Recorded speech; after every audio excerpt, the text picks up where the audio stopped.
Del libro Cuentos de Malvinas y otras guerras de Gustavo Robert, La balsa de Radakov. Sáquese los zapatos, Britos, se escuchó una voz potente que ordenó dentro de la balsa. Los 17 hombres de la tripulación ya estaban a bordo. A pesar de su juventud y poca experiencia como oficial, el guardiamarina Alejandro Radakov logró reunir la totalidad de los miembros de su balsa y dirigir la maniobra de embarco en orden y sin nervios. Tarea nada fácil en un buque que se está hundiendo. Decenas de balsas negras con techo color naranja flotaban en el gélido Atlántico Sur a babor del crucero General Belgrano, como velando a una bestia que se está muriendo. Cada bote era escenario de una obra distinta donde los protagonistas actuaban acorde a las circunstancias que imperaban. En algunas había hombres con quemaduras, sucios hasta el extremo, con el petróleo que se derramó al estallar los torpedos lanzados por el submarino Conqueror. Otros, ensimismados y víctimas del shock, estaban en un mutismo del cual algunos nunca salieron. Los más eufóricos dando gritos y órdenes a diestra y siniestra. Otros, serenos, tratando de mantener la calma y transmitírsela a los demás. De este último grupo era el joven oficial Alexander Valentinovich Radakov, como sus padres inmigrantes rusos lo habían bautizado en la Iglesia Católica Ortodoxa de Buenos Aires. Su papá, Valentín, de allí que él se llamara Valentinovich, es decir, hijo de Valentín, era técnico nuclear escapado del régimen comunista que llegó a Argentina por los años 50. Trabajaba en la usina atómica de embalse de Río Tercero en Córdoba. Por ello, Sasha, como suelen apodar a los Alejandros en Rusia, se había criado en la calma del bellísimo valle de Calamuchita. Desde el comienzo del siniestro, el joven presenció como algunas balsas se hundieron al rasgarse la lona con los gigantescos dientes de acero que asomaban del casco consecuencia de las explosiones. A pesar de haber visto tanto horror, él mantuvo la calma. Se abrigó adecuadamente, se anudó su pañuelo de seda blanca al cuello y luego de haber contado a sus hombres, los hizo embarcar uno a uno. El crucero tenía varios grados de escora y la del joven fue una de las últimas balsas. Hasta que su tripulación no estuvo completa y formada, no ordenó botarla al agua. Como una rueda alrededor del fogón, los hombres de Radakov se ubicaron en el perímetro de la misma, mirando todos hacia el centro y descalzos para no dañar la tela sobre la que estaban sentados. Una delgada lona engomada era lo único que los separaba de una muerte por hipotermia. El grueso de las embarcaciones adoptó la medida de atarse unas con otras para no ser dispersadas por el viento y las olas. Elemental acción en esos casos, pues siempre hay que permanecer con el grupo, ya que las posibilidades de ser hallado aumentan. Ese bote en particular fue una de las excepciones. No por impericia de su gente, sino porque al notar que se acercaban a la proa con riesgo de ser mordidas por los dientes de acero, remaron esforzadamente alejándose del buque y exponiéndose más que las otras al abatimiento del viento. Concretamente, sus 17 tripulantes se fueron alejando paulatinamente del resto de las balsas hasta que quedaron solos en medio del mar.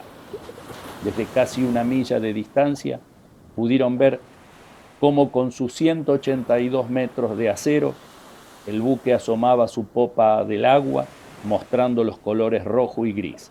Rojo el casco, la obra viva. Gris todo lo que estaba sobre la línea de flotación, la obra muerta. El Belgrano se zambullía de cabeza para jamás retornar a puerto. Ante el Mayday emitido por la estación de comunicaciones del crucero, buques y aviones de la Armada se dirigieron al rescate de los sobrevivientes.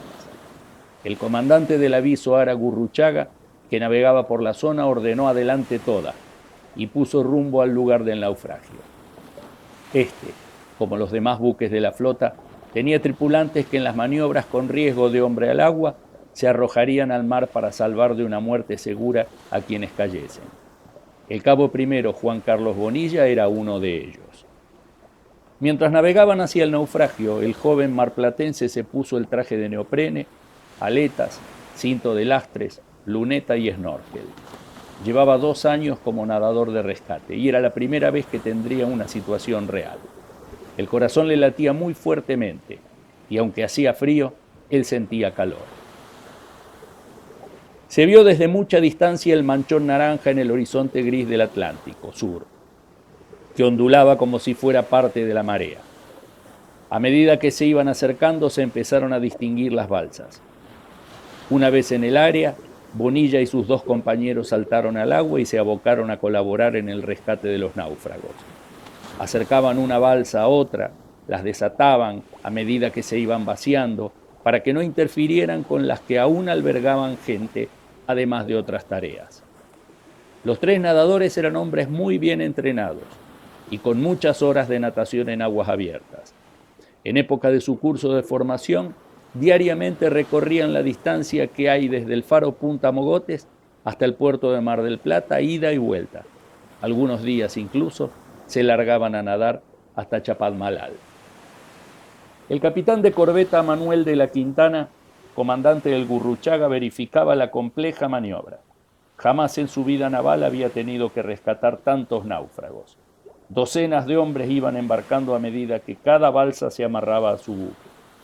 Cuanto más al sur se está, por una cuestión de movimiento orbital terrestre y de inclinación del eje de la Tierra, el sol cae muy temprano en invierno y casi no hay noche en el verano. De hecho, en Ushuaia se recibe el año nuevo con luz diurna, es el famoso sol de medianoche. El 2 de mayo de 1982 anocheció bastante temprano, dificultando la visión de las balsas perdidas. Ya caía el sol y aún no se habían amadrinado al Gurruchaga la totalidad de las embarcaciones. El capitán de la Quintana comenzó a preocuparse, pues su buque parecía un racimo de uvas flotante, con todos los hombres que se apiñaban en cubierta y en los espacios interiores. Y aún faltaban muchos por recoger. Más nervioso todavía se puso cuando se percató que faltaba un nadador de rescate. Escudriñó con los prismáticos toda el área, pero no logró ver al hombre ausente. La noche avanzaba, a paso rápido, hombres heridos, mojados, aterrorizados, y todo lo que se pudiera imaginar en un siniestro así, embarcaban el aviso. El capitán pensó: Bonilla, pobre muchacho. Debía elegir entre buscar a su nadador o terminar el rescate de las docenas de náufragos que aún flotaban en la noche austral. En contra de su voluntad eligió la opción más lógica. Era preferible la muerte de uno que la de muchos. El nadador marplatense había sufrido un serio calambre en su estómago producido por el frío y el extenuante esfuerzo físico, y se había hecho un ovillo. Permaneció flotando e inmóvil, esperando que su dolor disminuyera. Su presión sanguínea había bajado y casi en el desmayo se fue alejando del grupo de balsas en la oscuridad. Al rato se repuso. Entre las olas que poco le permitían ver, comprobó con terror que el Gurruchaga se alejaba de él. Gritó con desesperación, agitó sus brazos. Solo las luces de popa podían verse y cada vez más pequeñas. La oscuridad se hizo total al cabo de un rato. El llanto se apoderó de él. Ni siquiera una balsa podía ver.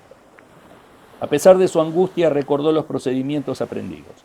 Se quitó el cinto de lastres, que rápidamente buscó el negro fondo del mar, y de esa manera el traje de neoprene se transformó en salvavidas.